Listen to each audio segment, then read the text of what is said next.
जय Malhar news चॅनलच्या सर्व प्रेक्षकांना सपना चौधरीचा नमस्कार। नर्मदा जीवन शाळेच्या बालमेळाव्याचे जल्लोषात समारोप 19 ते 22 फेब्रुवारी 2026 ला गोपाळपूर जीवन नगर पुनर्वसन तळोदा जिल्हा नंदुरबार येथे नर्मदा नवनिर्माण अभियान संचालित नर्मदा जीवन शाळेच्या मुलांचा बालमेळा आयोजित करण्यात आला होता।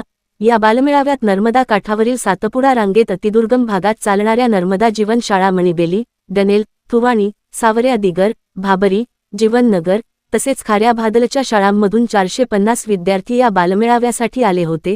पुनर्वसन वसाहतीने या सगळ्या मुलांसाठी वेगवेगळ्या घरात राहण्याची व्यवस्था केली तर जिल्हा परिषदेच्या शाळेच्या आवारात खेळाचे मैदान व कार्यक्रमाचे ठिकाण बनवण्यात आले होते।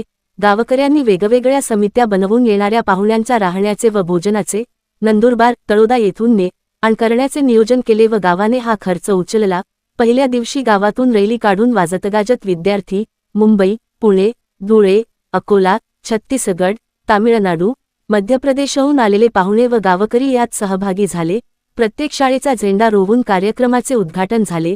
दिवसा क्रीडा स्पर्धा त्यात खो-खो, कबड्डी, लांब उडी, उंच उडी, वक्तृत्व स्पर्धा, चित्रकला, धनुष्यबाण, बोंडपाट उडी, तीनपाय शर्यत, लिंबू चमचा, सुईदोरा, वस्तुस्मरण तर रात्री गीत, नृत्य, नाटक अशा स्पर्धा होत्या। त्यात डॉक्टर बाबासाहेब आंबेडकर संविधानच जगण्याचा आधार, सावित्रीबाई, तंट्या मामा, गांधीजी चंपारण सत्याग्रह, सुंदरलाल बहुगुणा यांच्या आंदोलन व जीवनावर आधारित नाटके सादर करण्यात आली। या बालमेळाव्यात पुणे येथील डॉक्टर दर्पण महेश गौरी व दंताचे डॉक्टरसह इतर मेडिकल टीम घेऊन 2 दिवस राहून सर्व मुलांची मेडिकल तपासणी केली। त्यांना धडगाव ग्रामीण रुग्णालयाचे डॉक्टर संतोष परमार यांनीही तपासणीसाठी मदत केली।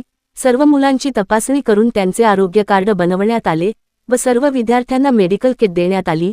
तसेच पुणे येथील सुदाम काटे रिसर्च फाउंडेशनच्या शर्मिला बस्सू व त्यांची संपूर्ण मेडिकल टीमने 2 दिवस राहून सर्व मुलांची सिकलसेलची तपासणी केली व मुलांना मेडिकल किटसह प्रत्येक मुलांना गरम टोपी व जेवणाचे ताट दिले। शेवटच्या दिवशी खो-खो, कबड्डीच्या फायनल स्पर्धा झाल्या व त्यात खो-खोमध्ये डनलचे मुले, जीवननगर शहादाच्या मुली, कबड्डीमध्ये थुवाणीच्या मुली, डनलच्या मुलींनी फायनल जिंकली। नाटकाचे पहिले क्रमांक थुवाणी जीवन शाळेने पटकावला तर नृत्य डनेल जीवन शाळेने। वेगवेगळ्या व्यक्तिगत व सामूहिक खेळामध्ये विजयी झालेल्या शाळांना व मुलांना उपयोगात येईल अशा वस्तू मान्यवरांच्या हस्ते देण्यात आल्या।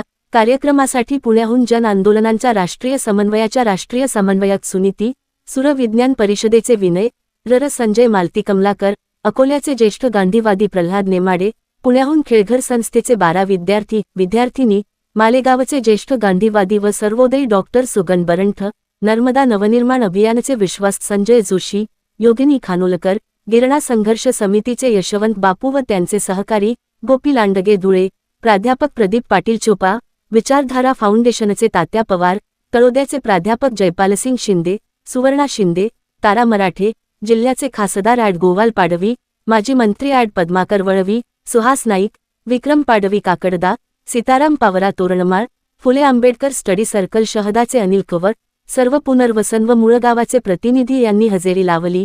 बालमेळाव्यात जिल्हा आरोग्य अधिकारी डॉक्टर रवींद्र सोनवणे, महिला बालविकासचे उपमुख्य कार्यकारी अधिकारी हाके व बालविकास अधिकारी जिल्हा क्षयरोगचे डॉक्टर महेंद्र चौहान, डॉक्टर कांतीलाल पावरा, तालुका वैद्यकीय अधिकारी धडगाव बालमेळाव्यात हजेरी लावली।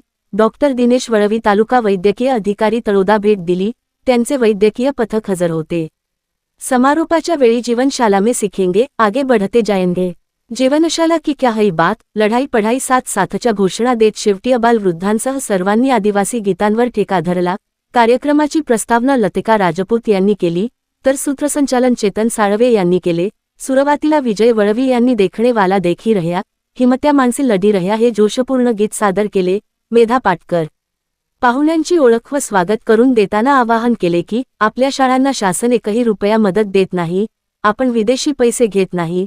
मला विदेशी पुरस्कार मध्ये हजारो डॉलरमध्ये रक्कम मिळत होती, ती आम्ही स्वीकारली नाही।